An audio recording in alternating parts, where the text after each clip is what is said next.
राजकिशोर राजकिशोर राजकिशोर, तेजस्वी यादव ये जो इशारा कर रहे हैं कि हम बॉयकॉट, चुनाव का बॉयकॉट भी कर सकते हैं, इसके पीछे आपको क्या स्ट्रैटेजी लगती है, रणनीति लगती है? देखिए मानिक जी, पहले तो मैं अभिषेक झा को थोड़ा कॉम्प्लीमेंट दूंगा। मुझे लग रहा है कि मतलब जितने यहाँ पर प्रवक्ता बैठे हुए हैं, तुहिन जी और अभिषेक जी कम उम्र के होंगे दोनों। और अभिषेक जी मतलब जो है काफी मतलब मेच्योर तरीके से उन्होंने आपके थोड़ा तगड़े सवालों का जवाब दिया।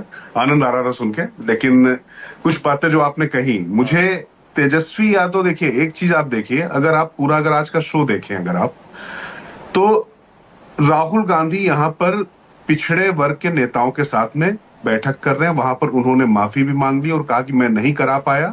अगर आप देखिए तो सबसे बड़ा शो होना चाहिए था राहुल गांधी का, लेकिन हम चर्चा किस पर कर रहे हैं? तेजस्वी यादव पर।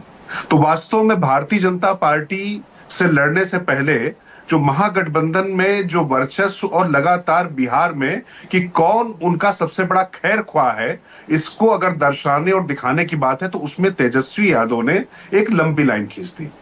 ये भी सच है कि वहां पर जो मूल है महागठबंधन का वो आरजेडी है। कांग्रेस उसमें एक साइड रोल की तरीके से आ सकती है, उसकी अपनी एक अहम भूमिका हो सकती है, लेकिन उसके नाभिक में निश्चित तौर पर लालू प्रसाद यादव जी हैं।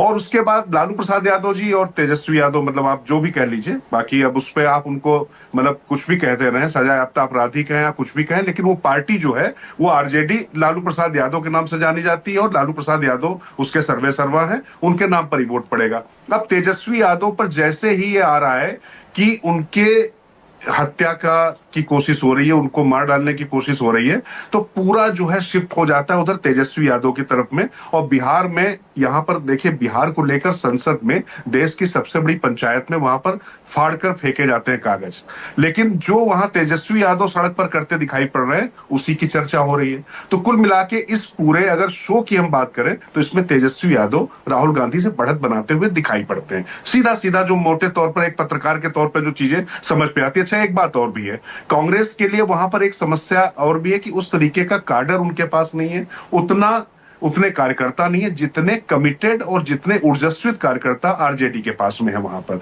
वो ना सिर्फ सत्ता में रहे, उनको लगता है कि मुख्यमंत्री अगर बनेगा तो आरजेडी का ही बनेगा, और उनके पास अपना एक पूरा बैकग्राउंड है। अब आपने कहा कि जिस तरीके से उन्होंने कहा कि चुनाव लड़ने से अपने आप को दूर करने वाली बात है, तो यह भी एक राजनीतिक मुद्दा है, क्योंकि जब मतदाता पुनरीक्षण को लेकर चर्चा चल रही है तो विपक्षी दल अपने अपने तरीके से बात कर रहे हैं, लेकिन उसमें भी ज्यादा लंबी बात कौन कर सकता है, ज्यादा आगे कौन जा सकता है, उसमें भी तेजस्वी यादव आगे दिखाई पड़ रहे हैं। कम से कम महागठबंधन में अभी लड़ाई जो है पूरी, वो यहाँ पर चुनाव आयोग या भारतीय जनता पार्टी से नहीं है। मुझे ये महागठबंधन में किसका वर्चस्व ज्यादा है, किसका प्रभाव ज्यादा है, उसमें तेजस्वी यादव मुझे साफ साफ बढ़त बनाते दिखाई पड़ रहे हैं। इसका मोटे तौर पर मैं सीधे ये समझ पा रहा हूँ इसको। ठीक है।